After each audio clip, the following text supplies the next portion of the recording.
$100 says you can't put 3 blades in it. You want to throw? What do you have to say, Bliska? Call me Snake.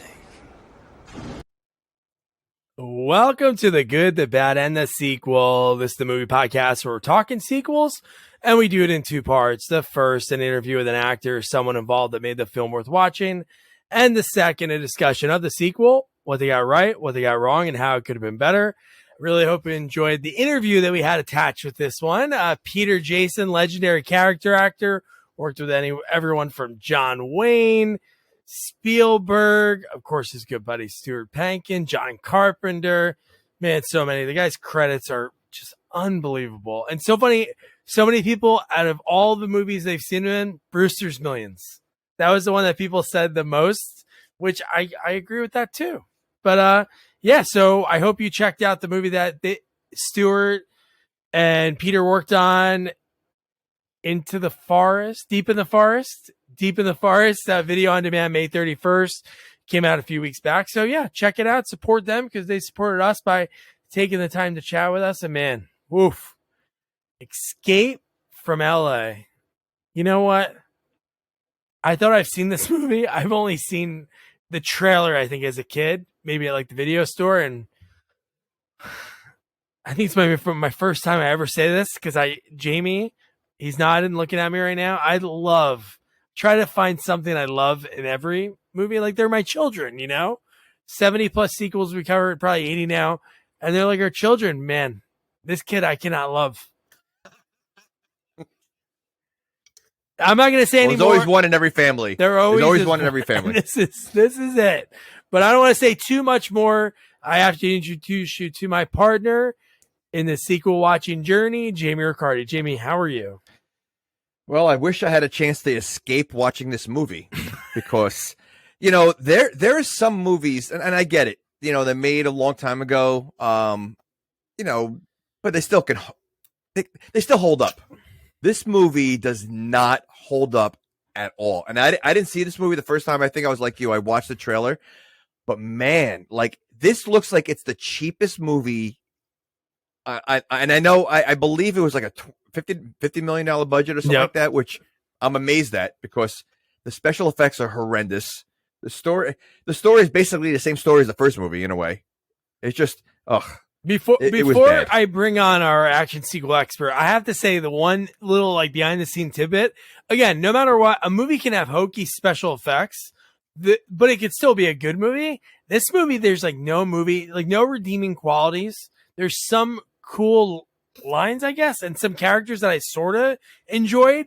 But the thing about this special effects that's kind of funny, the company that they hired, because you had to think when this movie was made, beginning of CGI, they hired a company at Buena Vista that never did this. This is the first time they ever did it. Okay, but this was made in 1996, the same year as Independence Day. Oh yeah, and a few years after, I get that.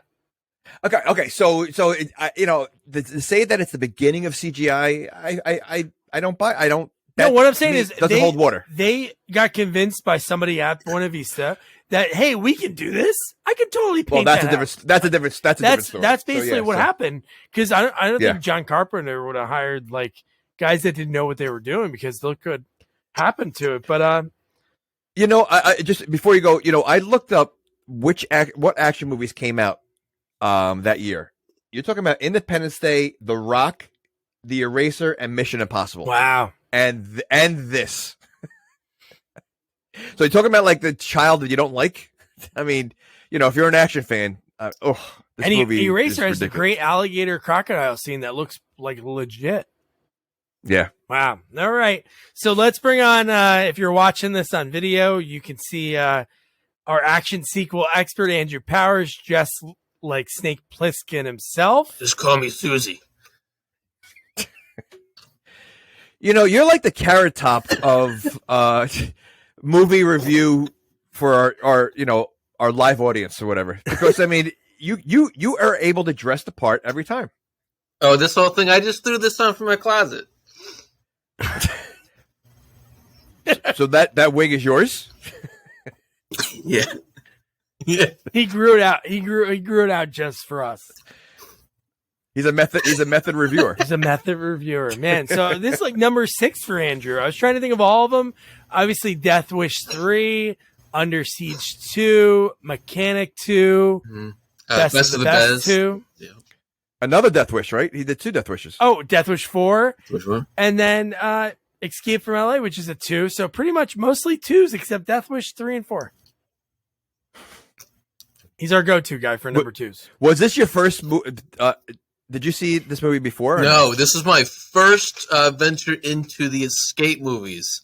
I've seen them. I've seen like the trailers, but I've never actually watched them. So it was a treat. It was a treat. Oof. So you liked it? I think so. If Captain Ron is the third entry in the trilogy, I like it. I see the trajectory of each movie. So yeah. Okay, I got you.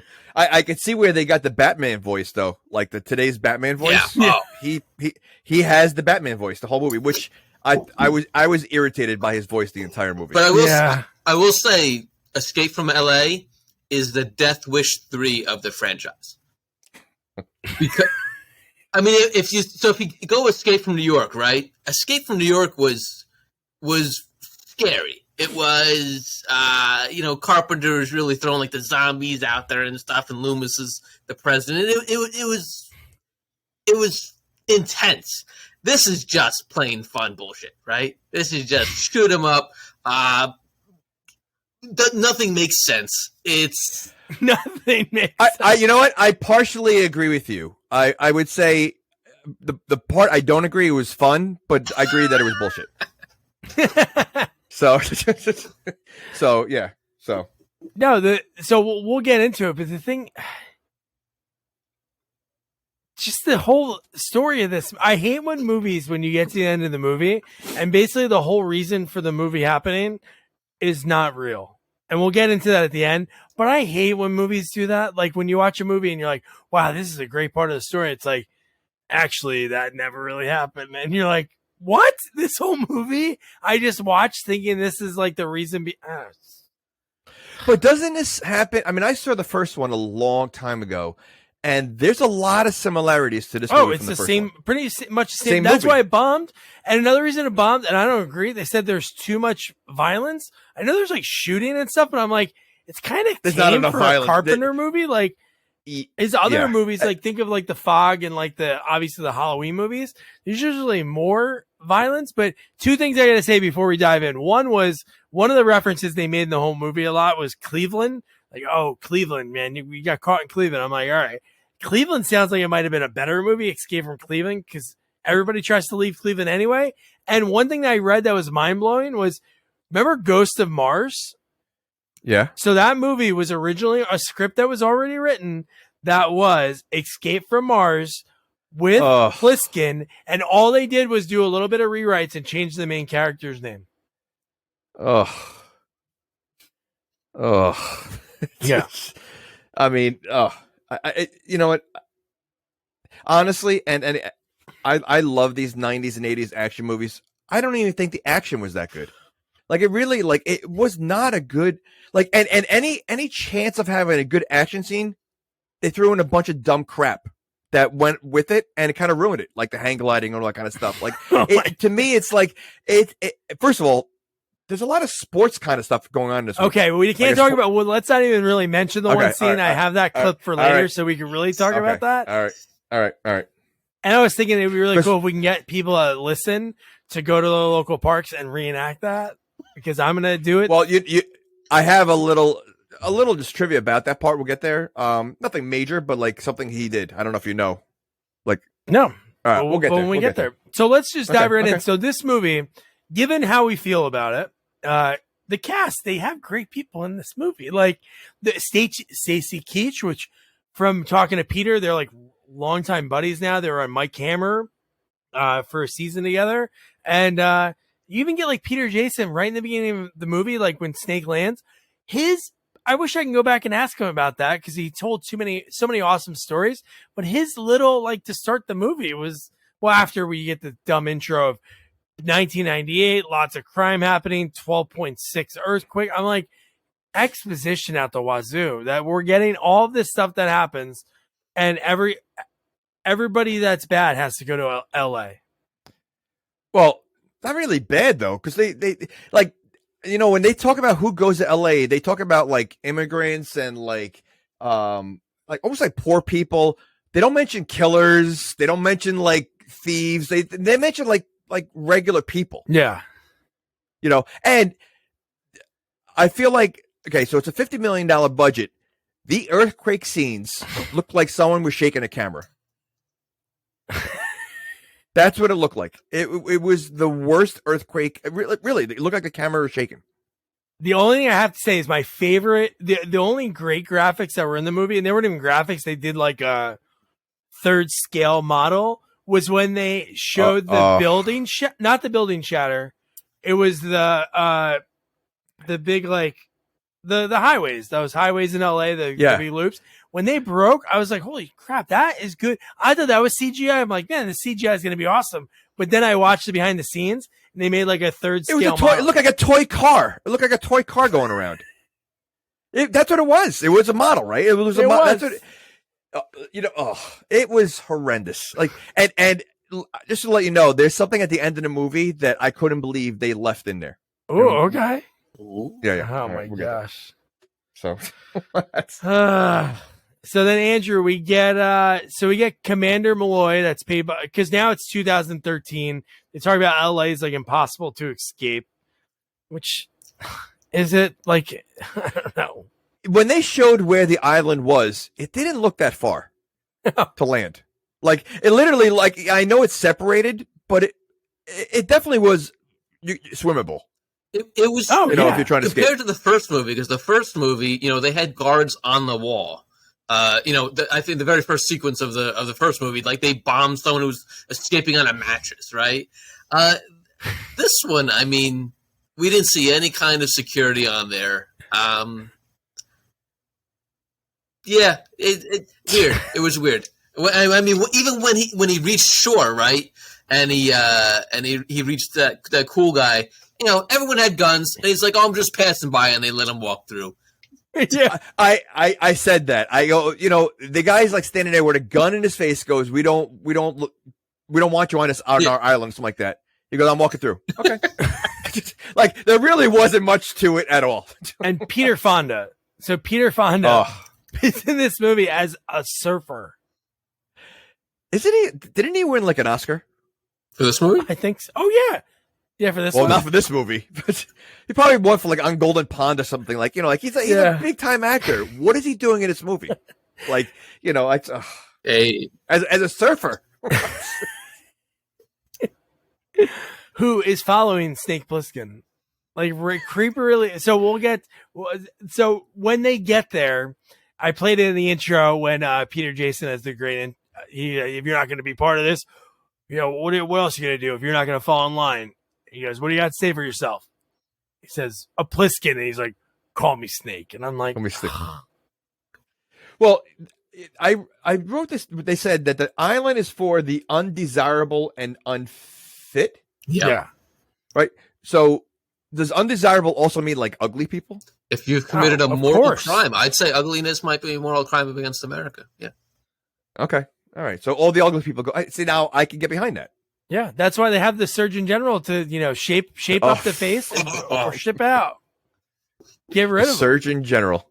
And honestly, the moral America sounds really lame. When they go through all the rules, when Cliff Robertson's going through the rules as the president, Jesus, no fun at all. I mean, when no smoking. Yeah. Snake gets into LA proper, it's a party, man. That looks fun as shit. Yeah, no red meat, right? No red meat. Well, who wouldn't want to go to the island? Because I feel like they do whatever they want. I think Jose Cuervo said like this is the only place where you're free, didn't it? Can we talk about like no joke? Like who? I love John R. Carpenter and Deborah Hill who wrote this movie, and Kurt Russell. This is the only movie that Kurt Russell had writing credit on. I really hope he didn't. I wonder why he hasn't done it since. That is true. But Cuervo, who wants to see Che Guevara as a villain in a Kurt Russell movie. Like, really? Well, but you also had Steve Buscemi, who looked like he was a combination of Ducky from what was it? The what's that movie with Ducky? Oh, Pretty in Pink. yes. Right, Pretty in Pink. So he's dressed like Ducky and Jack Nicholson's Joker from Batman. Yeah. Like he was a combination like that, and he looked so young. So it's probably one of his early movies. It was. I guess. I don't know, but So I'm not saying he wouldn't have done this movie anyway, but when you look at like IMDb trivia, it says he did this movie in order to get money to do his first movie, like direct his first movie. But no, he looked the same as he did in it's the same years too as Billy Madison. He looks the same. Like it looks like the same outfit when he's putting the lipstick on and crossing Billy's name off the list. Yep. He went from the set to set. He probably just walked on over. Map to the stars, Eddie. What is his name? Who supplies like this? So where are they getting all their supplies from? Where are they getting their gas from? Where are they getting their bullets from? Can we talk about the bullets? Dude, you got to think you're on a cutoff island that probably isn't getting shipments like you said. There's a scene when they're celebrating Cuervo and they're just firing guns in the air. And every bullet, like, what are those bullets got to come down, right? They're all firing straight in the air. What? So you think when you fire them in the air, if they come down, they're going to pierce you the same way? But I think they would still hurt. I don't know about that. If you were It's like throwing standing a next bunch to of me and I rocks- threw a bullet at you, ow, that might hurt. Wait, if you threw a bullet at me, you're gonna say "ow"? You Like, might say right. ow. Yeah, but if you're shooting it, it's not gonna say have the same impact. It's gonna lose some of the velocity once it comes down. Coming from the gun. Andrew, what do you think? If I threw a building off the top of the Empire State Building, I think it could kill somebody in the bottom.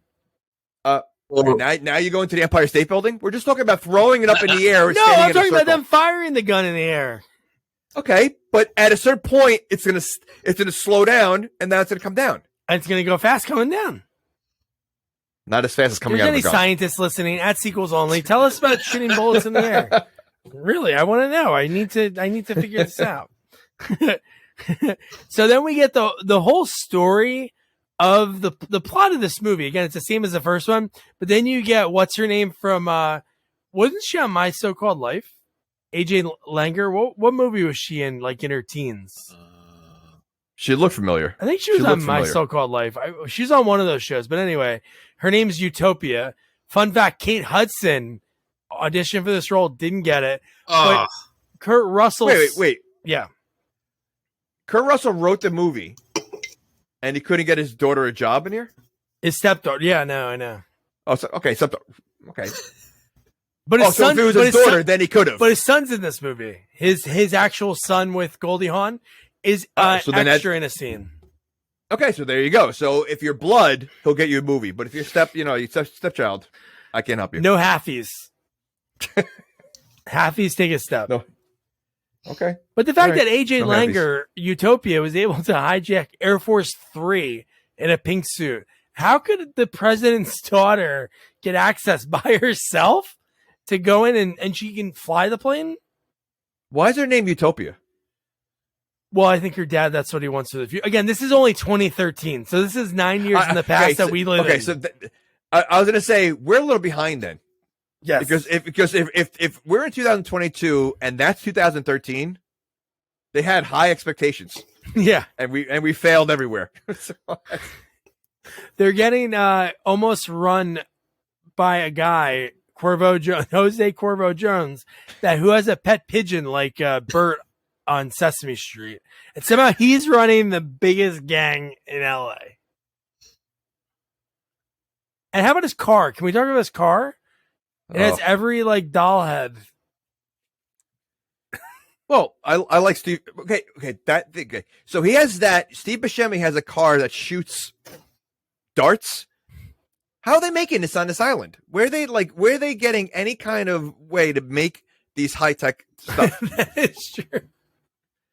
You know, is the government supplying the island? They still have Like- Silicon Valley, right? No, that's cut off from LA. You know, late in the middle of the movie when he's talking to Latina Vicky Valancourt, He asked, like, why don't you go to Mexico? And she was like, no, it's better here. And I was like, so wait, so there's an escape to Mexico? Like, I have a feeling that they have international trade with Mexico. They can import export pretty regularly. I mean, if they can get to Mexico, right? I think they can get something.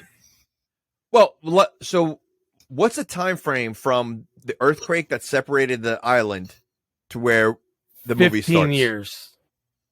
Okay, 98. so 15 years. Earthquake happened in 98.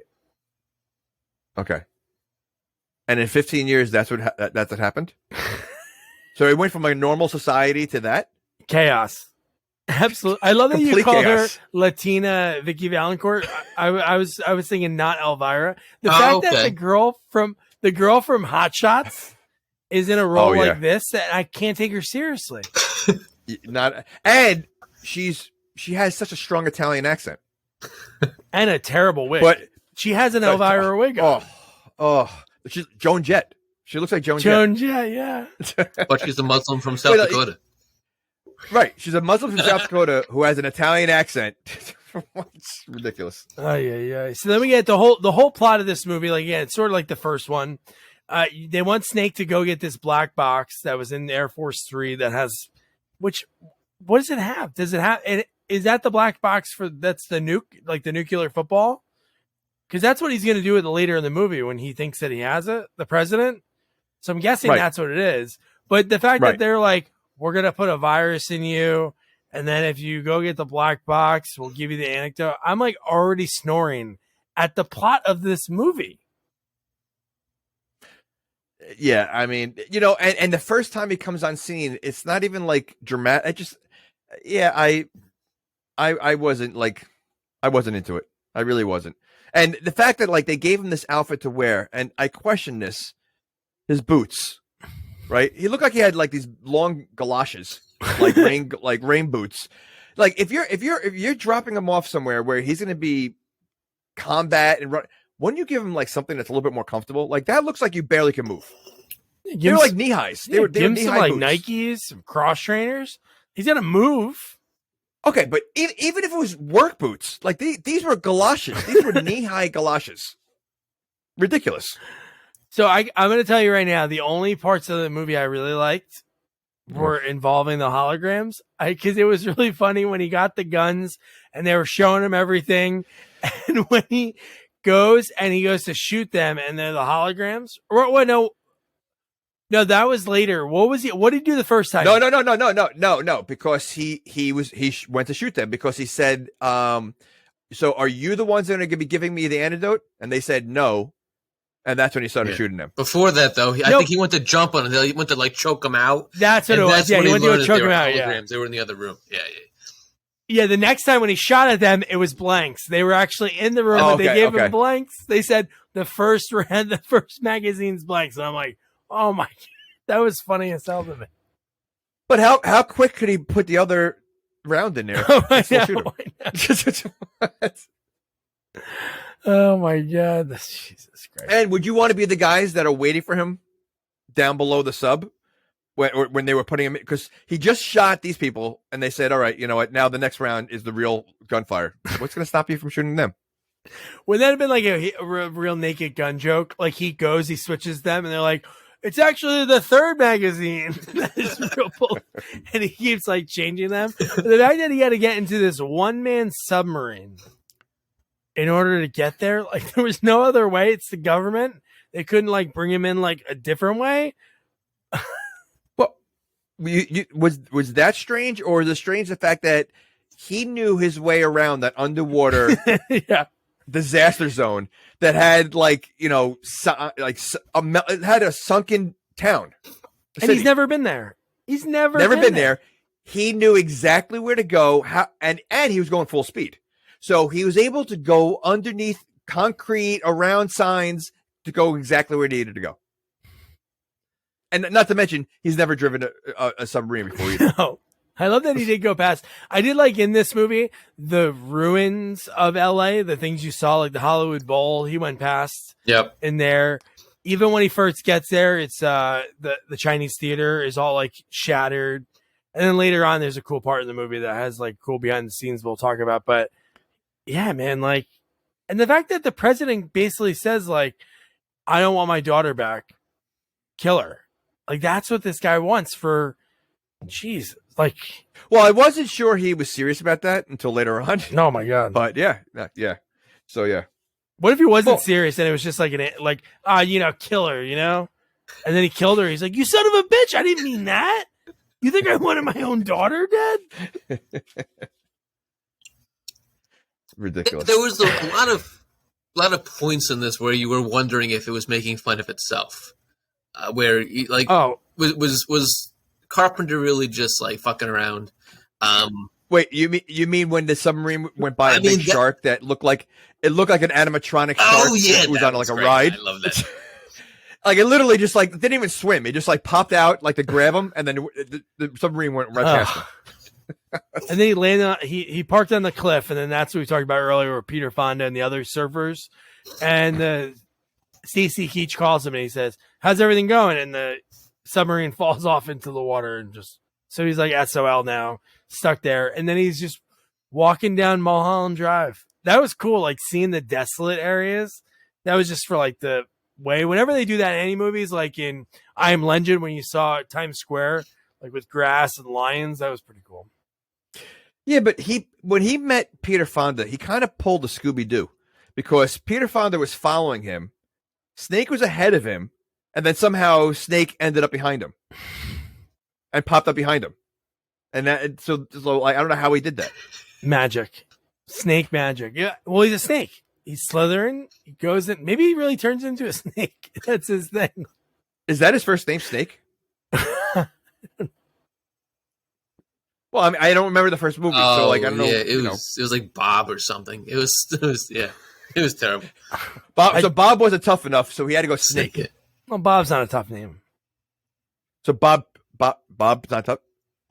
So you don't think Bob Pliskin is tough? No. Doesn't go? It sounds like a plumber that has 24/7 on-call service. All right. Sorry, Bobs. We lost all the Bobs. Yep. Yeah, Bobs are out. I loved when Peter Fonda, like when he did pull that, and he goes, "Thanks for not killing me."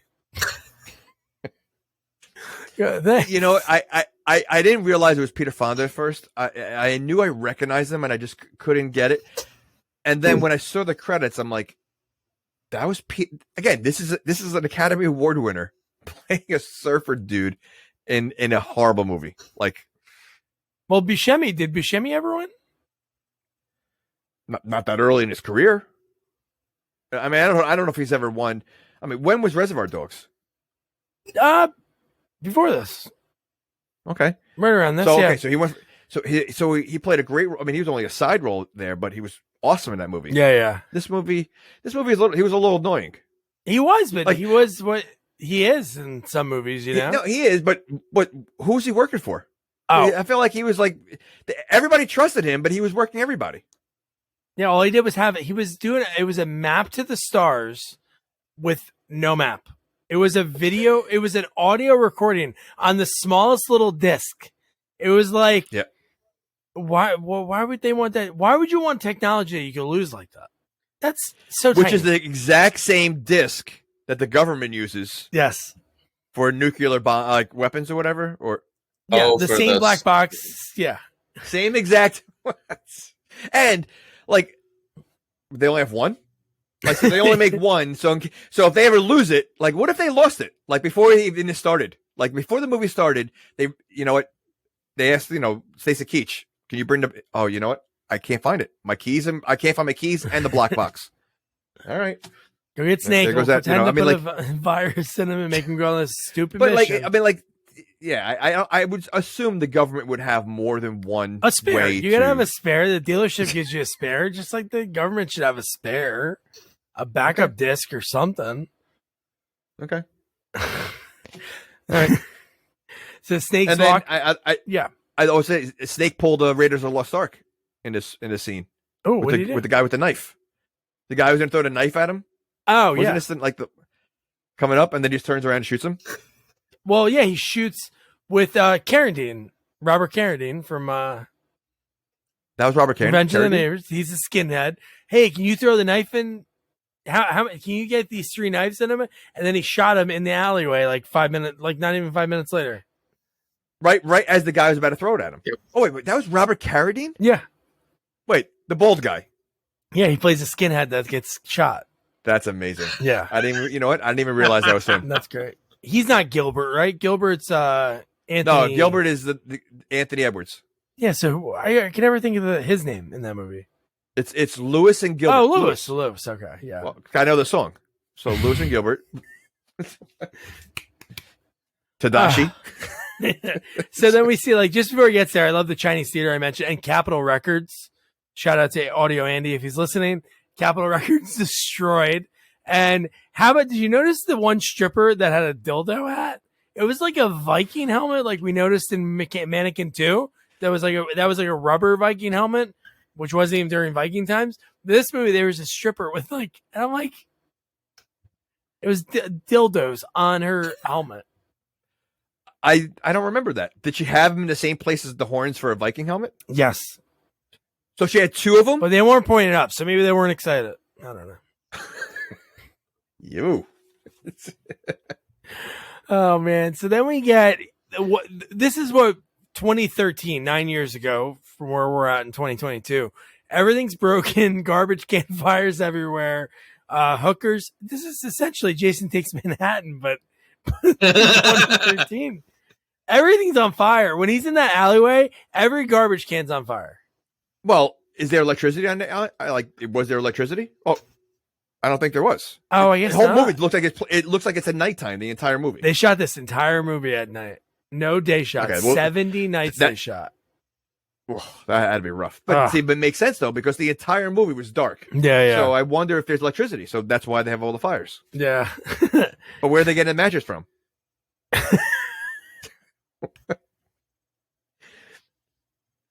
They're getting supply. Like they are living an everyday life there. I mean, so like I really question again the gasoline. They have tons of cars that are always driving by. If this was like a real place, it'd be like the new Sturgis.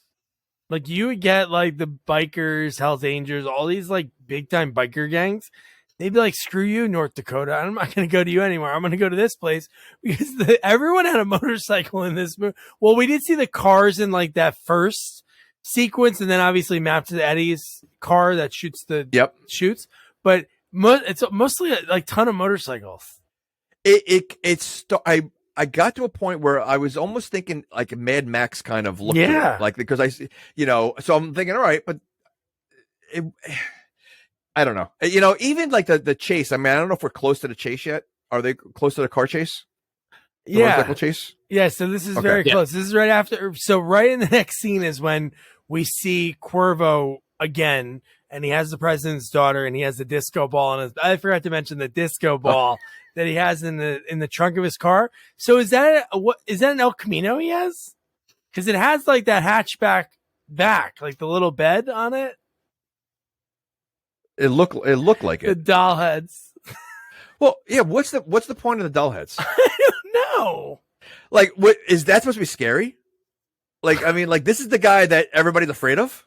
He has doll heads. I don't know why. I think they were just. I didn't have any guess. They were trying to soup up his car more than Isaac Hayes in the first one. So Isaac Hayes, remember, he had the chandeliers above the headlights. So I think they were just trying to do anything they can to make him look even half as cool.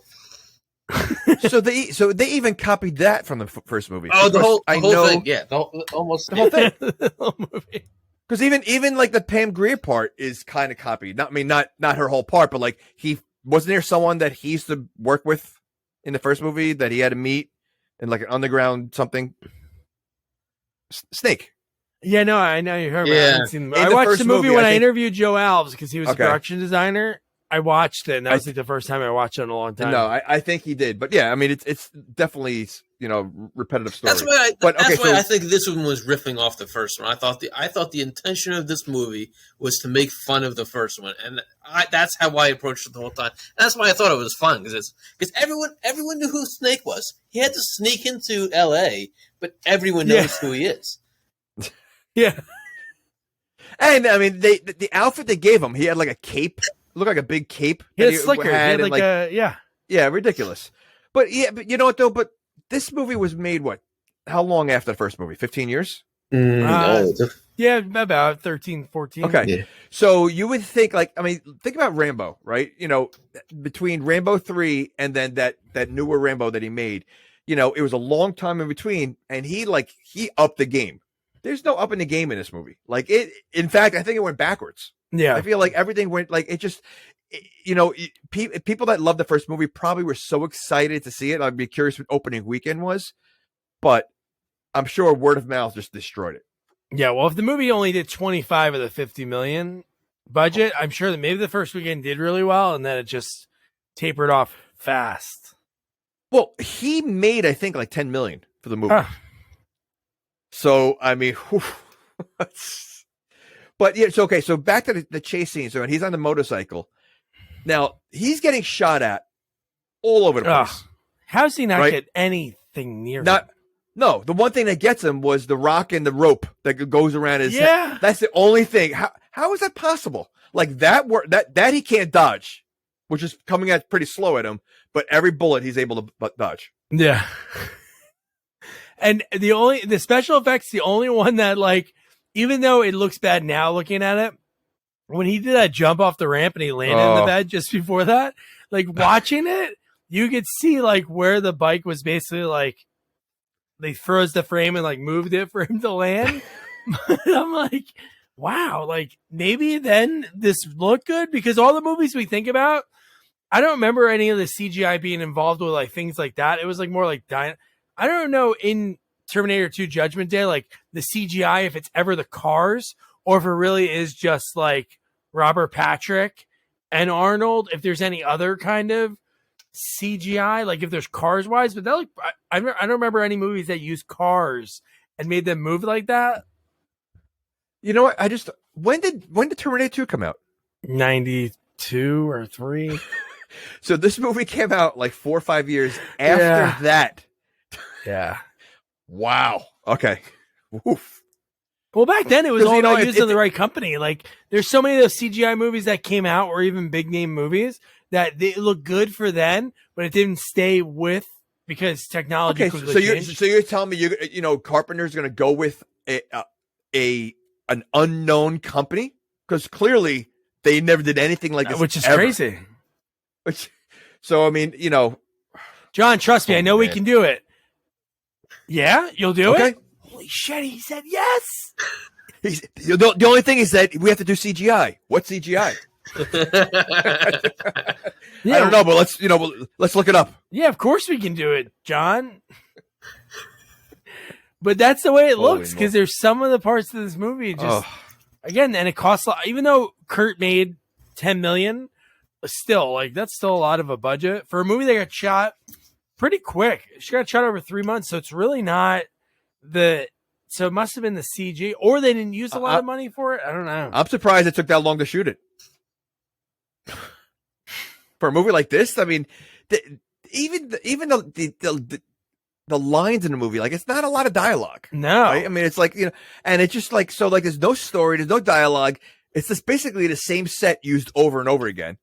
So I'm surprised it took 6 months. Really, I mean, it's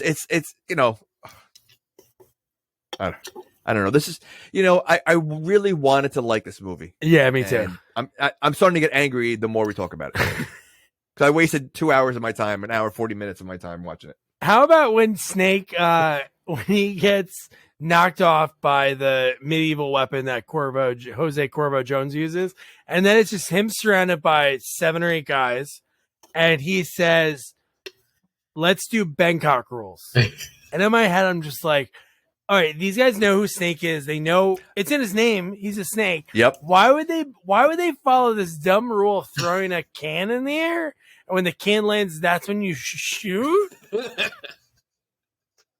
That, you know what? It was actually kind of funny, you know, like that he did that. That like, they fell for it. If they fell for it, like, why would they like? But again, if they're living like this for 15 years, I'm surprised any of them even speak a language. Yeah.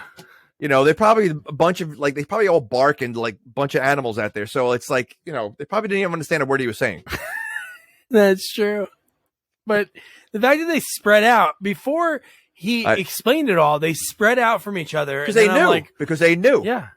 I'm like, what is this? Because they knew he's right. Yeah. But he was fast maybe enough. They figured, you know, he took them all off, and then when the last shot's fired, that's when the can hits the ground. This guy. Well, and then he gets. Then he. Why didn't he pick up his gun? He had that huge gun that he was using on the motorcycle, and he just left it there after he got knocked off. And he's using his pistol. Oh yeah, why didn't he keep that gun? Maybe it broke. I don't know. Maybe it's out of bullets. I don't think anyone runs out of bullets in this movie. They do not. So there's just a lot. There's a lot of bullets flying everywhere.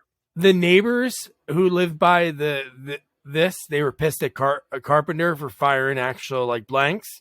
So he promised that they'll never, because they shot at night, all those night shoots. So he promised after midnight they would CG the bullets. So they put him in post. Because if you remember the one when Cuervo's having like that little parade later in the movie, yeah, and they're firing, like you could tell it's like put on the bullets afterwards. But people that bought a house next to a movie studio are complaining about them filming a movie. Yeah. Why would you even listen to them? It's like buying a house next to like a train station and asking, you know, them not to run any trains at night because you're trying to sleep. Hey, Thomas, keep it down, you talking train. Jesus. I mean, they knew what they're getting themselves into. How can you even question what they're doing if you're buying it next to the studio? Dude, it's like Hollywood. that old person that buys next to a friggin' school and complains about kids. People just love to complain. Or the kids are complaining that there's old man that bought the house next to the school. He's always in the bushes and his pants are down. But God, man, just the fact that they were so the map to the starts Eddie. There's one thing I wrote down. So with this pre-recorded map, this is what makes no sense. There's so many like they mentioned money a few times, but this time it makes no sense. So it's $50,000 is what he charges for the black box and the map. So where are people getting money from? Where are they spending the money? Yeah.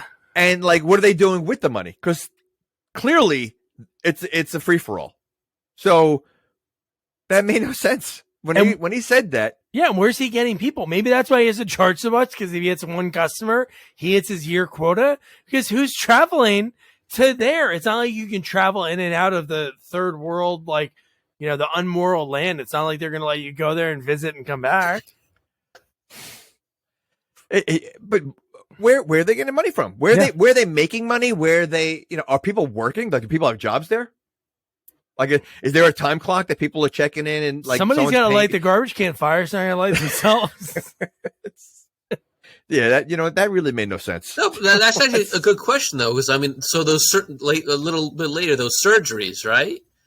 Is anybody paying? Like, you're right. So there's the Surgeon General. He's got a job. These people are coming in for surgeries. You're right. Well, there has to be some sort of payment arrangement. There has to be some sort of economy in this. Well, I think the people coming in are kind of kidnapped. I don't think. No, I know, but the people that they're transplanting it onto. Oh. Yeah. Because I thought it was going to be like a class thing, like, you know, the upper class was good, but it had nothing to do with that. Really, that whole scene really had nothing to do with it. Yeah. So let's jump to that scene. I have that clip, but no, just before that, the only thing we saw was really not Elvira or Latin Vicky Valancourt when she's like, "Can you get your own bush?" She's yelling at him, "Shh, they're gonna find us," and they're like, "Who's gonna find you?" So in this world of Jose Cuervo Jones killing people, now they have to worry about like these other people that are hunting, looking for people that don't have surgery done. Well, that is kind of funny though, because it's L.A. So like, I they know. really made fun of. And he's the Surgeon but it's- General of Beverly Hills, not like of L.A. or California. Yeah. So here's Oh, the legendary Bruce Campbell, which you can't even tell it's him. no. And you know what? But when he started talking, I was able. He's so bizarre looking. Couldn't give them away. Oh, And this. I can do nothing with this and one. he's trashing all the people that are alive. Yeah, Look leave at it him. away. I can't work with garbage. How did he reach Snake that? Snake has something in his mouth. Oh, that Joan Now, Jett. these two. That guy on the right is in a million things. That Indian A guy. million Very things. good. Yeah. Yep. Paul Blart. Yeah. This is very uncomfortable. I got the read. Grabs her boobs. Oh, no. I think that's more uncomfortable. Yeah, he's sticking her. I guess that is weirder. Like somebody sticks their. Yeah, but you don't know where fingers in those fingers were. it. It's true. But it's not him. Like I can't believe that's Bruce Campbell. I know. Oh, how bizarre though! But what great makeup. Jamie only has one. Nurse? They said they wanted. Rick Baker said he wanted to look like like people you saw walk around that had too much plastic surgery. He's gonna take his other eye. He's gonna take his only eye. Snake's gonna be. Oh, There it is. the fact that the guy's arm fell Perfect timing. perfectly. Perfect time. Look at the guy in the background. Oh my god, Oh, the nurse. so bizarre looking. And the guy helps him. Back off. I love that he's ready to leave without her. Oh, look at the lady with the hat. I just Hey, man, noticed it. help me. Oof. You're never gonna find your way out of here without But Snake's ready to leave, not Elvira. He really. doesn't give two shits. Really. And then he finally gets her. But man, But you know what though? That special effects department was pretty That good. was great. That was the best part. See, I think that's the plot they should have ran with for the whole movie. That I would have liked to see a movie based around that. That whole oh idea. yeah, It's like the hunting stealing people. Yeah. And I think that would have been a much better plot. There's too many subplots in this. That would have been a great plot. Just focus on that, and that's all you have to do. But what's the point of that scene? Oh, it was that. Well, I don't know what the point was. It was just to show that there was another underground gang of quote unquote gang that was basically like trying to right their wrongs by fixing their faces just with more and more surgery. No, I know, but like for this movie purpose, It's like social, it really had it's like social nothing. commentary on like Hollywood lifestyle or the lifestyles of the rich and the famous. Like how far do they go to make themselves? Yeah. Like even in this prison island, they still need to this glamour. I guess, but I would love an Avenging Force type of like the same kind of movie like The Hunt that came out a few years ago. That'd be a great movie. Like you have these hideous people with bad plastic surgery and they pick up people that are like good looking and they're trying to hunt them like that. That'd be pretty good. I bet you there's a movie out there like that because it sounds like it's a plot. Well, that It's is that's a plot that's done a million times. Like The Pest was that movie. And so was, Avenging Force. It's the same plot in a ton of movies. Like, let's kidnap somebody and we're going to hunt them. No, not that. I'm talking about Good looking plastic people. surgery. Yeah, like that sounds like a real horror movie plot. Like that Yeah. would be like because you think about how graphic. Like if that taking the guy's eye. Like I could see them doing that in a horror movie. Like oh Yeah. yeesh. Wasn't it obnoxious? Like, why did they use the Roadhouse line throughout this movie just with a different word at the end? They kept doing I thought you'd be I thought bigger. you'd be taller. Was- I was taller. Oh yeah, I know. They kept I know. saying, I thought you'd be taller. And I'm like, really? They're going to use the Roadhouse line, but just a different word at the end? Well, listen again. When you hear so much about Snake Plissken, whatever, I mean, If that's your nickname, it means you're a moose. I guess. So not Elvira, she was almost left by this guy. Snake almost left her. He basically at the last second had like this morality. So you know what? Let me let her out. And then within seconds, she goes, you know what? The UV is going to really be bad today. Even though he's going to die in 7 hours, like on his little wristlet.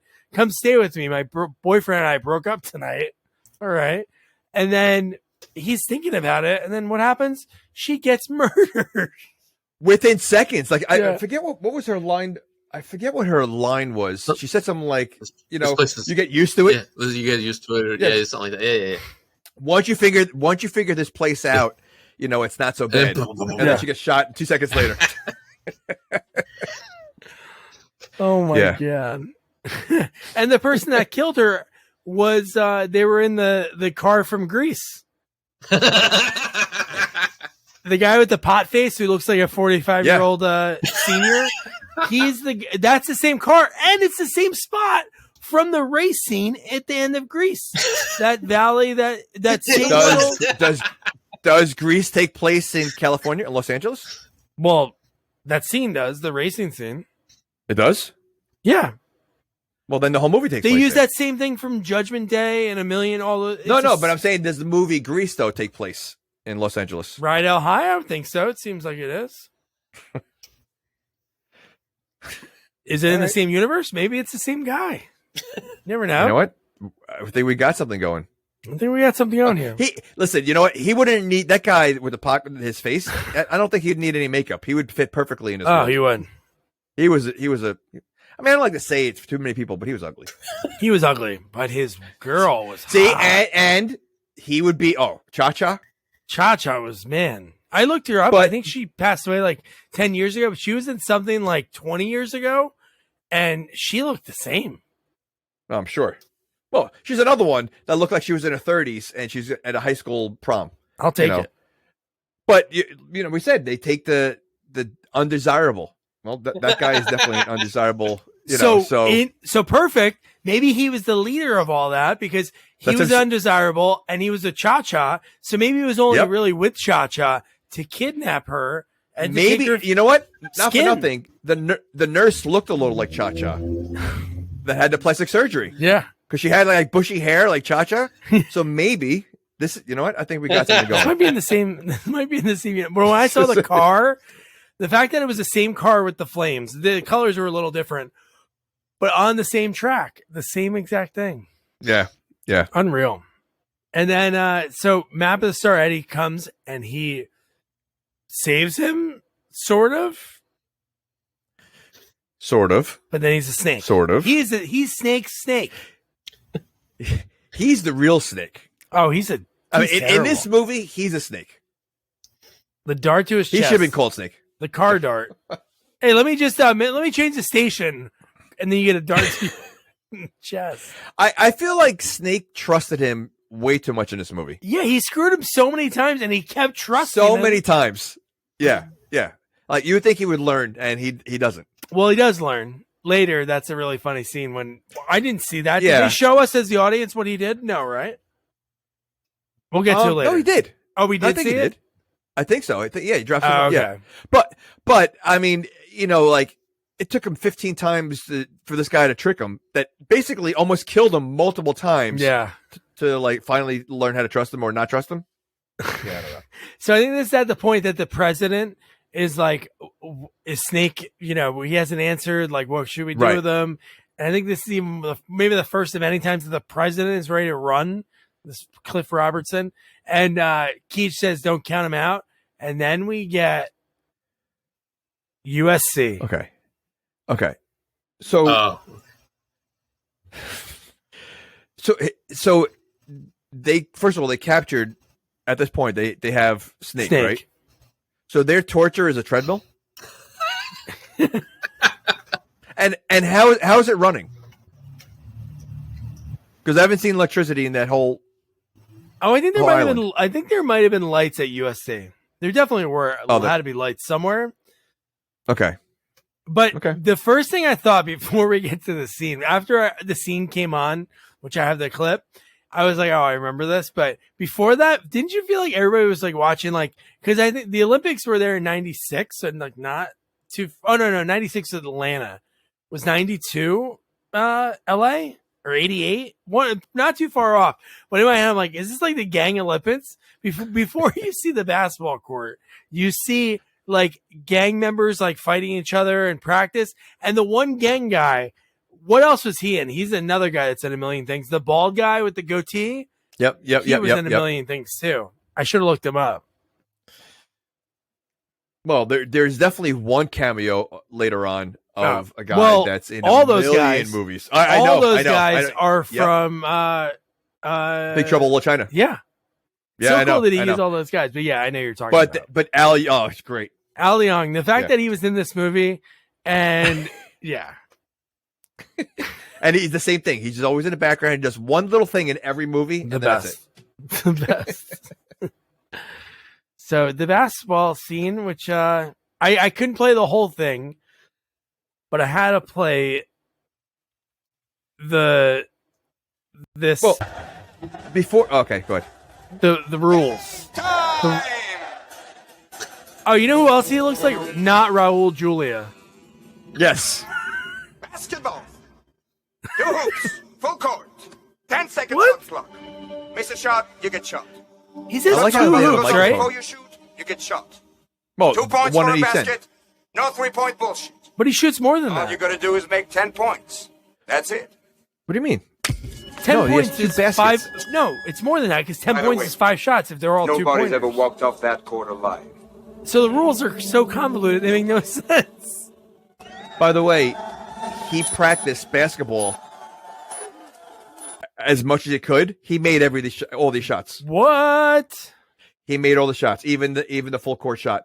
So what I read was he was practicing basketball like on the set all the time, and he wanted to make all the shots. Now, Yeah, I love that. I don't know how many takes it took, but it was all like he literally wanted to make every shot. So that's what he did. my god! But the fact that the rules, because he definitely said the word 2 shots, and he says 10 points, and none of that 3-point crap. All right. But this is 2013. The 3-pointer was around for years for him to use that as a thing. It was like, how old's Cuervo Jones in this movie? 30, 35? His whole life he's seen the 3-pointer. So what's this guy talking about? Well, the fact that they're basing on whether he's going to survive or not on a basketball game. What made them think, like, I mean, they're sitting at the table. They're like, all right, we got to bring up the intensity a little bit. We got to say, like, will he make it through some kind of task, that no one's ever passed? How about basketball? 2013 in the futuristic, like, it was like such a odd thing for this movie. And he wasn't even playing against it. He was playing against himself. It wasn't even like a playing one with himself. It was just so out of place. Yeah. Like, he should have been like running through like a minefield or something, trying to catch. I'd rather see him try to catch a football in a minefield. All right, well, there you go. Don't even put that in the ethos. I mean, just playing basketball. He's playing one on one. 1-on-1. I mean, I don't know. It was so out of place. It was such a bad choice. Maybe when So they were stupid. writing this part, they were like, oh, you know what? I got free tickets to the Lakers game. Let's go. We're trying to figure out how we can do this scene. They're sitting there, have like 7 or 8 cocktails, and they're like, should be a basketball game. And it's like, Carpenter's like, what? And he's like, basketball game. And at the end, I'll be so tired, I have to heave a half-court shot, and guess what? I make it. Listen, even Rambo played sheepball in Rambo 3. Yeah. But at least that was more action. At least it was other, like, this is just the intense was he's playing by himself. Yeah. He's basically playing horse. He played horse by himself. But then he converted the crowd. But then, he did. Well, because no one's ever done it before. Listen, you know what? He moved pretty fast for 10 seconds wearing all that stuff that has with all the guns hanging and everything else. He moved pretty fast. He did. And those boots. The bank shot. He did the bank shot. Oh, my God. Ridiculous. Yeah, and then from there, somehow the guy who later, he's sort of accurate, I guess, with a weapon, Cuervo, because Snake's like, I'm getting out of here. And the guy doesn't open the gate. And then he looks back. Cuervo grabs the gun. He climbs. And then, but I love that you're right. The crowd did turn. They were like, holy shit. It was like defeating the vampire. That was defeating the vampire. Wouldn't it be great if he was in charge now? Yeah. All over about, how'd you become the king basketball of England? Oh, I won a basketball game. With myself. Yeah, by myself. I beat myself. You know, Jose Cuervo missed him with the gun, but again, while in the car that was moving, he was able to throw the medieval rope and the rock weapon and landed perfectly around his neck. Yeah, but he couldn't hit him. And I think he had a sniper rifle. He did, and he couldn't hit him. So he could have hit him with a sniper rifle, but the rock and the rope, dead aim. Yeah, and let's talk about people that like know things. Snake then runs away. He's like in a junkyard. He takes a rag and he puts it into a gas tank, lights it. How does he know a car in a junkyard has a full tank of gas? Because what if that was a dud? Like there's no gas in it. Then he's just lighting a rag and nobody's going to run away from that. Well, that would have been like a Wile E. Coyote move. Yeah. He's hiding behind the bushes and it just... And that him winning the basketball game and Cuervo does dolls on his car. That's a red flag. The disco ball, red flag. But the thing that makes Utopia leave is the fact that he didn't play by the rules when it comes to a stupid basketball game, that he didn't let Snake walk away like unscathed. That's what gets her to leave. Yeah, but she goes back to him a few times after that. Right after this, she does it right afterwards in the tunnel when Map of the Stars Eddie comes in and shoots Pliskin in the leg. Yeah, so I just didn't make sense. Well, what didn't make sense? The fact that happened, or that whole scene, or the fact that he falls through the tunnel and where does he come out? Peter Fonda. Peter Fonda's there waiting for him. Peter Fonda is by him all the time. It's like he's his guardian angel. Oh, he is. And maybe he's not really there. And he just is. You're right. Somehow he's always something there to help him. Because without that, he would have drowned. He would have. Yeah, you're right. He was not there. And I can't. Like, I don't know what was worse, the surfing or the basketball. Like, the surfing was great. Oh, like again, you're making this follow up to a movie that was made 15 years ago. Like, what makes you think that these two scenes, almost back to back, like two ridiculous scenes, that the crowd's gonna like this, like the audience is gonna like this with horrendous CGI? Yeah, and well, they thought then we bring him back with the Hershey scene. Well, the fact that he doesn't he do like a fist bump with Henry Fonda and then jump to the car first? Yeah, Peter Fonda, and not Henry Fonda. Peter Fonda. I said Henry. I don't think Henry would do a movie like this. No, I think he would. I think he would be a little upset that Peter did this movie. But even when Steve Buscemi was driving, you could see the screen, like it was a movie screen of like trees going by. Oh, that's what you're saying. That's what they left in. No. They left the Disney World attraction at the end of the movie. Oh well, you're talking about the Matterhorn, the castle? No, the mountain. So there's a Disney World. There's a Disney World ride called, I think, the Matterhorn. It goes around like a mountain. It's a roller coaster.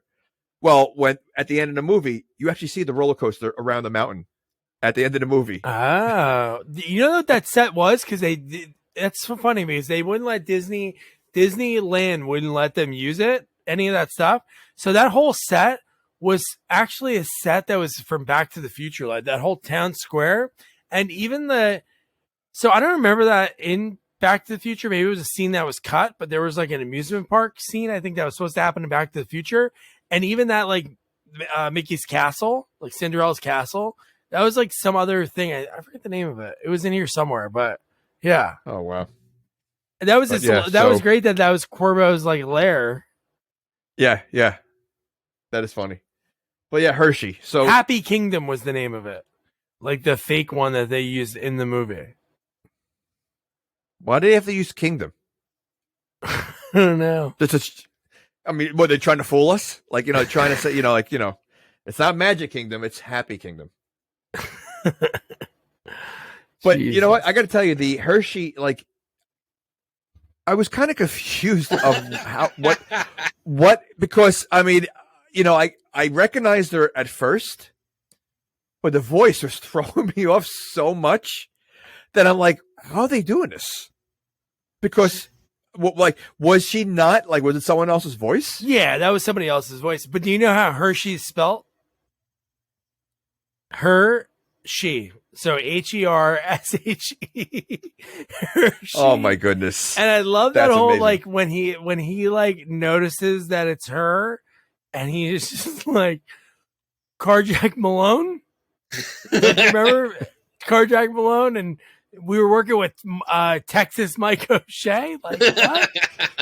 But she, in order to get this part when she auditioned, she tucked rolls of socks in her crotch so she could walk and act like a man. Method acting. She must have learned that from Buddy and just one of the guys. Yes. But her voice was I'm hard to describe. If you had to describe her voice, it was almost like she was when they interview someone that doesn't want to be on FBI's Most Wanted. Yes. They don't want to be, and you hear that deep, it was overly deep. They really played the heat, unbelievable. To witness protection. Yeah, that's what it sounded like. It was so deep. Oh. So tell us your side of the story. And then I was it's like that, almost granulated, so bad, but.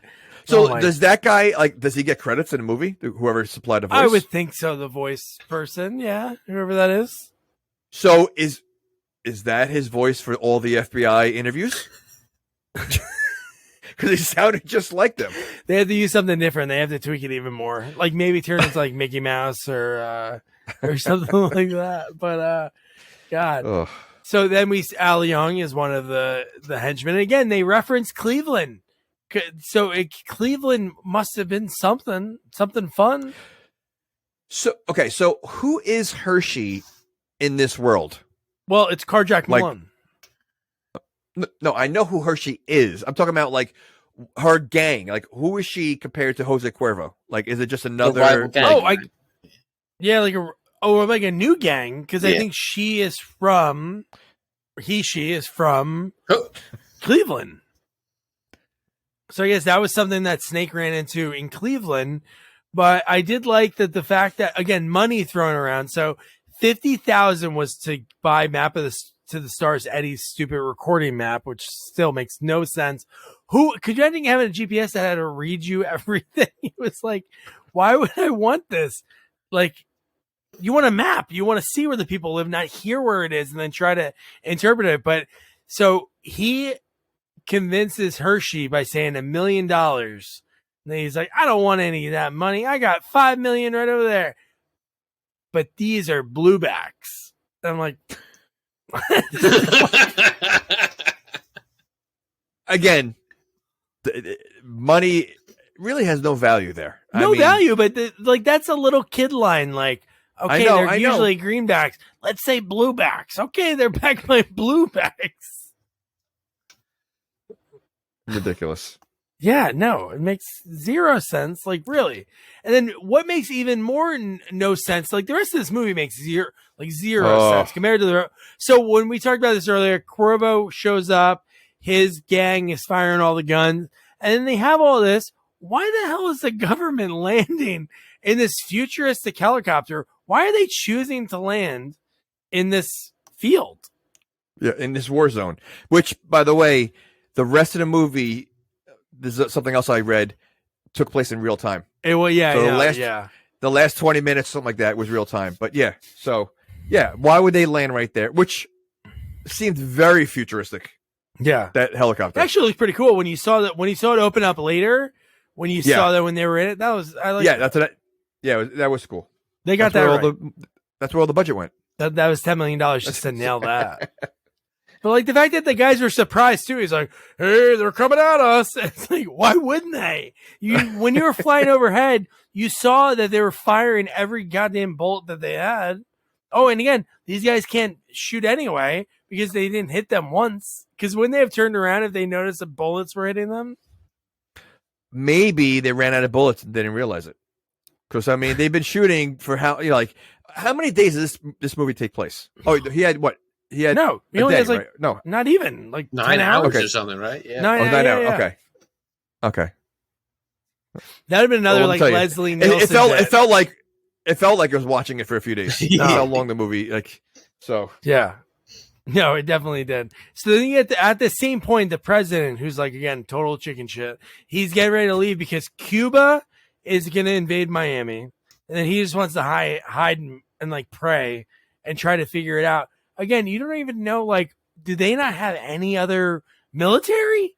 Because he's depending on Snake Plissken to just go get this detonator, but there's no actual military that could beat those ships. They said ships. It's 2013, all this futuristic stuff, and there's like ships gonna land on the shores of Florida. well. I agree 100%. Why did they send one person when if they have a military, just send the whole military? They could have done this. This could have been over with already. Exactly. They send the military. Why Because not? I mean, Cuervo doesn't. His army. First of all, they don't. They look like a bunch of idiots if they're going to play that stupid game with Snake earlier. Yeah. So you're going to tell me the military couldn't have gone there and just wiped them all out if it was that important? Like, why would you send one guy? You know. And the president, like, which is weird. He does a few like Bible quotes in the beginning of the movie. He's praying later on, but the code to the thing is 666. Country code. To end the world, yeah. Yeah. But I mean, I don't know. If this guy's a praying guy, I think you kind of stay away from that. He's written in now. When I say this, you'll think of it like the way he recites his lines. He's written to be like Pat Robertson, the televangelist. Yeah. Yep. And he talks like him, and he kind of like his face. Yeah. They found an actor that looked like him. It's not like they did anything to this guy's face, but he has like those vibes. But this is the part when they're hang gliding. And you know what's even funnier about it? What makes it funny in a way? When they're hang gliding, us as the audience, who do we see? We only see Snake, Matt to the Stars Eddie, and Pam Grier, right? Is that it? Yeah. And then later, I thought it was so funny is when you see all the entire gang was helicopter gliding. But why would you choose hang gliding to me, if all these guys have machine guns, doesn't it take you a little while to get down from the hang gliding? Like, yes. wouldn't you be like an easy target? And first of all, those hang gliders are huge. Like they're I mean, I'm not a hang glider, but does it also last that long? Because it looked like they were hang gliding as if they were driving a car. Yeah. Like they were just going for a long time. And I'm not sure it's that easy just to pick up a hang glider and just do it for the first time. Well, we saw Matt to the Stars Eddie. He was like very shaky doing it. But Snake wasn't. He was a pro, and so was Hershey. But how about when he lands? Cuervo Jones is the leader of this gang, right? And he falls for hey, look over there behind you.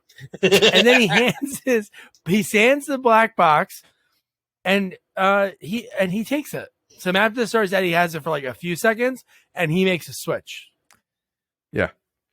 So what was he to gain out of that? Like I must have missed that whole conversation. Like, why was he helping Snake at this point? Oh, I think no, because what happened in a little bit, what he was going to take it and sell it to somebody else. Because at the same point, you think that he's really helping him, but then that's what I was asking. He's going to risk his life. He's going to risk his. I mean, Cuervo wanted to kill him like on the spot. Yeah, but he doesn't have the. He's having to charge $50,000. Now we know where money is. If $1 million is getting thrown out there like nothing, 50,000 isn't really paying what bills. I don't know if there's utility companies or phone that's companies. What I mean. In the this money world. aspect is so stupid. Yeah. It really is. But I was asking. How else do they pay for gas? Oh yeah, I don't know if they are. But no, do you guys remember at all? As the audience, did we see him? We saw him make the switch when it came to Cuervo's black box, but did we see him make a double switch? Because when they were in the helicopter and he goes, "Here's the black box." Snake does the switch. No, that's later. But no, with Buscemi he does the switch. No, he does. But he catches him. And he goes, "Now give me the real. Detonator." Right. I was just wondering as the audience. He puts it in his pocket. Right. Oh no, he puts it in her pocket. Oh, that's right. Never mind. Yeah, because what's her name's with him by now, right? She runs and sneaks in. Utopia's already with them. Who's on the helicopter with them? Well, the whole gang is, and then they get picked off one by one. I don't see Al Young get shot, but he's not in it later, so I guess he does. But Pam Grier also got shot? Well, let's talk about this. So how about the fact that one of Cuervo's guys wraps a chain or a rope, and nobody hanging from that side shooting out notices it. Not only that, it only lasts about like a minute before they shoot it and then they go. Like it really, like for the scene in a movie, like you think like maybe like, you know, by doing that, someone's able to climb aboard, someone falls out of the helicopter. No, a minute of trying to fly the helicopter, they ended up shooting the rope and then the helicopter flies away. Well, like, no, it doesn't served. Well, it just slowed him down a little bit because Cuervo. Then I did like that when Map to the Star Eddie, when he thinks he's gonna save the day and he shoots Cuervo in the chest. And he's like, "Yeah, I got him." And then he like looks back and then he gets up and grabs a rocket launcher. That was good. But okay, so is Pam Grier on the helicopter at this point? Yeah, once the rocket hits, Mac to Start Eddie dives out, and the whole back of the plane at that point is on fire. So I'm guessing they're all dead. But they never showed it though. We never saw her die. We saw a lot of henchmen get picked off one by one. You did? See, I remember like when the plane crashed and he walks out, I don't see anyone. Like I was like, where did Pam Grier go? No, like, I didn't see her die. I saw a few of the henchmen, not Al Young or Hershey. Okay. Yeah. All right. All right. At this point, I'm telling you, I was like, I was hoping for something, right? Like some kind of ending that would redeem. Not saying a cool fight scene or something would have redeemed the entire movie, but it would make me feel better about it. Even if we got like Kurt Russell, Stacy Keach, some kind of thing, nothing. They're even like I said, even the action scenes are just like they weren't good. Like they really were. Even the hang gliding scene, like it could have been so much better, but like I just feel like it was just everything fell flat. You know, I know they're trying to, you know, this whole switcheroo at the end, you know, is like the big reveal, but that kind of happened in the first movie. Yeah. Which, so like, if it happened once before, is it really a surprise? Yeah. Like in the second movie? Like, I don't know. They tried to trick you. But the fact that, again, the helicopter's on fire, and he's kind of cool about it. He's like, okay, I'm going to dab. Here, take this tape, jump into the clearing. So he gives it to Utopia. She jumps. And then how high was that helicopter when she jumped? Oh, she'd be dead. She'd be dead. She lit. I mean, it looked like it was almost like when Arnold jumps out of the helicopter in Commando and lands like waist high, like. But he jumped like from like miles up in the air. You know, like she jumped high. She would have broke her legs without a doubt. And the fact that he didn't jump, why would he have jumped? He could have. But where was he? Like, what do you mean? How did he get out of that? How did he get out of that plane?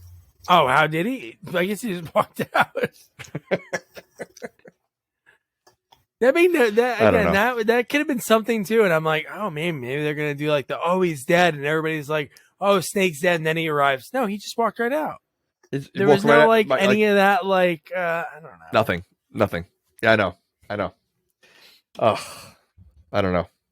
And then we find out the whole movie he was lied to, because he goes, he was lied to. Are you going to give me the antidote? I have 3 seconds. And it's like 3, 2, 1, and they're like, yeah, we didn't really give you anything. It's like, what? He had the flu. Yeah, they gave him the flu. You're going to tell me he couldn't, like, you know, we've all had the flu. You're going to tell me he couldn't tell that it was the flu and not poison that's killing him? And, okay. So we're at the point where he's landing now near the end of the time when he's supposed to die because the time ran out, right? Yeah. Why would he risk going there as a hologram if he needs the antidote? Oh, that is true. Yeah. Yeah. Right? I mean, so because he doesn't know this yet. So he thinks he's dying. So like every second counted this entire movie for him to get this. And then when the time runs out, he let's just go as a hologram. He wasn't thinking. He wanted to go out with a gag. Like the fact that he was a hologram was kind of funny because it was a callback to the beginning of the movie. I did like that. That's the only thing I liked. It was, well, you know, but like I said, I mean, I don't know. Because in the first movie, I think they switched something with the president in the first movie, and they played music or something. Yeah, it was the New York song in that. Yeah, that Yeah, yeah. right. So like it was something like the very exact same switcheroo happened. But What year is Escape from New York, Andrew? Is that set in the 80s? Do they ever say any dates? It's 1997. It's set in 1997. That's when it's set? Yeah. Oh my goodness. What's the future like then? What did they imagine? Oh, well clearly. I mean, it focused on New York. It focused on New York, which was a prison city. And there was just, yeah. So it was, but it was just criminals in that one. But at the same time, see, this was another thing with New York. The Russia, I think we were going to war with Russia or something was happening with Russia, and Russia released some sort of gas in New York that turned people crazy. So they had criminals, but then they had legitimately crazy people, they were almost like zombies. So it was wild. But that's all. But it was made in what, 81? Of that. When was it made? 81? Around there, 81, 82 ish. Yeah. So that was what they thought 97 would look like in the future. Yeah. That we were going to put all our prisoners in New York. Yep. I just love that this is 2013. Yeah. And how high tech. Well, how sort of high tech in one sense, and then how low tech it is with the very end of the movie, how everything is affected by. So one thing. One thing. So one thing controls the world. Yeah. Only one. There's actually a lot of those. So I don't think one satellite would end everything. But everything. And the fact that he looks into the camera too. It kind of broke the wall. So cheesy. We'll get to that one second. But the fact that he switched the things again because he wants to do the live speech about we're gonna bomb Cuba, and he enters the code and he says it right on national TV, which isn't smart, right? He goes, "What is it? 776." Well, he was going to do a murder on live TV. He's the president forever. That is true, You have to remember that he's the president forever, so it doesn't matter. And at the same time, his daughter is being hooked up to be electrocuted. Yeah, pretty fast, right? The fact that how quick is that? Because he goes, "Give her the chair," and then when Snake when he does knock the satellite off, it knocks out the power. So this satellite runs the power. It runs the world, everything. So so basically, it was an EMP blast. That's right. That's what it was. It was knocking out anything. Yeah. But that doesn't make sense. So it knocks out everything in the world. So you have to create electricity again. Because he says, I think Stacey Keach says we have to start over. Don't do it. That means we have to all start over. Yeah, he says 500 years of technology. I'm like, dude, 500 years ago we were horse and buggy. What are you talking about? Yeah, really 100 years of real serious technology. What? And the daughter's all excited that the electric chair is shut off, but the president still wants to kill her. Yeah, they're going to shoot her or something. Yeah, I'm sure there's a backup plan. All right, let's get the 4 horses and they string her up and hit him with a whip. He doesn't like her. He wants to murder his own daughter. Well, she does want to. Cheers, pretty rough, right? So I mean, yeah, I can understand. Yeah, she deserves it, right? You can understand. I can understand. As a father, why was she dressed like a stewardess in the beginning of the movie? Yeah. She looked like a stewardess. Yeah. Is she a stewardess on Air Force One? Maybe that's how she got in there. Yeah, that's how she's not. Pink outfit. Pink Flamingo Airlines. She dressed up. She snuck on. And then somehow she was able to fly it. Yeah. How'd she fly it? How did the secret agents not stop her or allow her? First of all, aren't they always following the president and his kids? Always someone there. So there's no way she should be able to get in there. And she's not the brightest bulb, so for her to be able to do that, maybe she flirted with Tony, her special agent, and maybe give him a little surprise, or said, "I'll meet you in this room." What kind of surprise? A bow tie. But no, maybe like she was like, "Hey, I'm gonna hook up with you.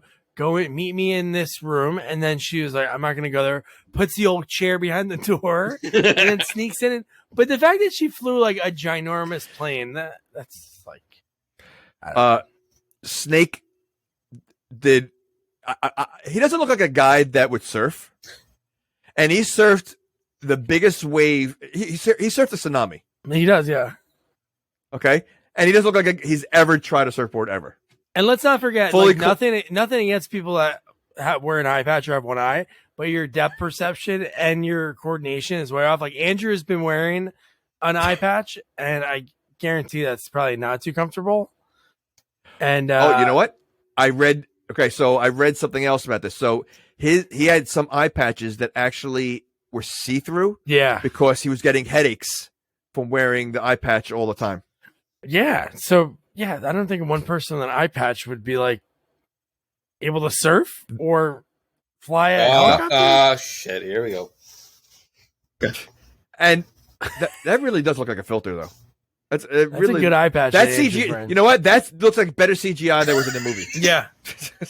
Buena Vista Entertainment, they're like very jealous that you were able to do that. But to really just close out this movie, finally, the fact that Snake does the old switcheroo, because the president grabs the black box that's on his daughter, and when he enters the code, he presses play, and it's Map to the Stars, Eddie, like talking about his thing. And then it's Pliskin who has it. And then that's like Jamie talked about, like he goes to Keach is like pleading with him 500 years. We're gonna have to start over. And what's the shitty line he says? He has a name that. Oh no, I think he just says like, "For God's sakes, don't do it, Snake." And just like the beginning of the movie, same line, but this time he goes, "The name's Pliskin." Pliskin, yeah. And then he does it, and then but he looks in the camera, right? Doesn't he does. Like a little. Oh well, no. The ending, the last line he says in the movie when he looks in the camera is when he lights out like that cigarello. Yeah, and he blows out the match. He goes, "Welcome to the human race." Escape from the world is basically what the next movie should be. Should be, because he just destroyed the whole world. So Escape from L.A. Go to our action sequel expert who, man, always brings it. Perfect wig. He looks like actually Snake himself. Andrew Powers. What do you think? Should people check this surfing movie out? Oh, we missed the 6 Degrees of Charles Bronson. Talk about that. So 2 things. So John Carpenter, the first Escape from New York, the vision for New York that he had, he took that from Death Wish. He liked the grittiness. He liked the jungle aspect of it. It was just chaos, and he mirrored it from Death Wish. The second one was the Kurt Russell was not the choice to play Snake. The studio wanted somebody else. Can you guess who it was? Tell me Bronson. It was Charles Bronson. Wow. And Carpenter said no, he's too old. Wow. Ageism in Hollywood. Right. Almost. It could have happened. You know what you look like, Andrew? You look like if we were watching like The Naked Gun and they showed like Kurt Russell and then they showed his stunt double. like that looks nothing like because they've done that I think before, like in Naked Gun or one of those. Well, Tom Cruise, Hot Shots, maybe. Did you remember Tom Cruise with Ben Stiller, and he was his stunt double in Mission Impossible, and we were finishing each other's sentence. But that's what you look like, because you look like the poor man's Kurt Russell. That's great. Or you look like you'd be in a Brady Bunch. Yeah. Like you look like you'd be like a. I'm going to audition for Captain Ron 2. That's what I'm going for. But you know what? If Bronson did escape, well, he could have still done Death Wish 3, but I think things worked out for Bronson. Well, you know, I listen. I don't think it's Kurt Russell's fault, because I like Kurt Russell. So it's not like he. I mean, the voice got to me after a while. His low tone and like his like one-liners, but. I mean, I don't know who else could have done a good job. I mean, I think it's, Stallone could have done it, I'm sure. I can't see Seagal doing it. No. So, Andrew, back to you before you did that great Charles Bronson. Yeah. I love those two facts. Would you recommend somebody to check this out?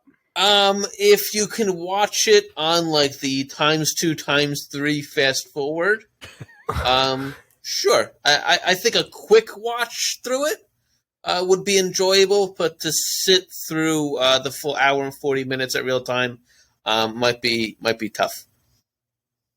All right, Jamie. I'm gonna say absolutely not. I don't think there's any reason to watch it. I really don't. I feel like, I think the original one is like a cult classic, and it's basically the same movie. And there's really no reason to watch this at all.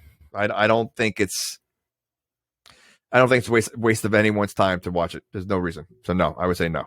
This is the first time. I think if you go back to all of the sequels we reviewed, this is very rare for me to say. I wouldn't recommend to watch it. Usually, like some of the movies that even are bad, I say like, hey, still check them out because there are like redeeming qualities. I can't think of one scene that I could even like hang my hat on that I'll remember. The only one I'll remember is like the basketball scene, but it's not like so bad it's good. It's just so bad it's bad. Well, that's what it is, and it's Kurt Russell, so you're like, you want to like it, you want to like, he's great, but it's just. The writing was not great. The scenes were not great. The action was not great. The special effects were not. I mean, like, there's really, like you said, there's nothing likable about this movie at all. Like, I don't know if there's one scene where I'm like, you know what? That scene was great. Nothing. So yeah, the only parts I really liked were the hologram with Stacy Keach in the beginning, and then the callback to it. But other than that, man, that was it, man. Escape from LA. That's it for that. Andrew, thanks again. You'll be back when we finally do Death Wish 5 to not finish out the Death Wish, but hopefully Freddie Flakes, I can get him. His agent said down the road, so let's hope. But so the next sequel, summer is in full swing. So we're going to do back-to-back sequels that are underwater creatures. The first up is The Last Sharknado. It's About Time. And for this, I chatted with Patrick Laberto. And this is like one of the most random interviews ever because just how it came to be. He was on Twitter and he commented on somebody's post that we're mutual friends with. And I mentioned Mookie from Ghoulies Go to College. And, I said me and Jamie's sentiments that Mook should have got the pranking crown at the end. But I said Mook, and he did not like that.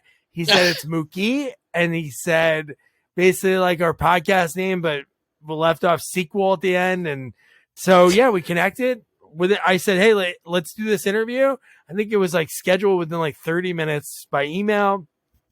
I love talking to him about that. So, we talked about him yakking young, doing so many commercials, being on Little House on the Prairie, great stories about that. And like how, yeah, dude, really cool. The way they built the studio that they built for that show, they built a highway to have the studio. Like just because Michael Landon didn't want to be in Hollywood, they built the studio like far away, like the sets. Wow. And they built a highway to get to it. So that was like the only people back then that went to it were people that worked on that. And of course we talked about how he changed in his career as a young adult and he reinvented himself as the jock. And he went on to be in summer school, Heather's ski school, and of course, Ghoulies Go to College. Plus, we talked about Jag and his online acting school, working actor school, which you can check that out on our website, sequelsonly.com. And I'll put that link in the episode notes as well. So, yeah, Sharknado. It's going to be fun. So don't forget to review, rate, share our podcast. Follow us on all social media at Sequels Only. And don't forget to check out our website, sequelsonly.com. Good night. Good night.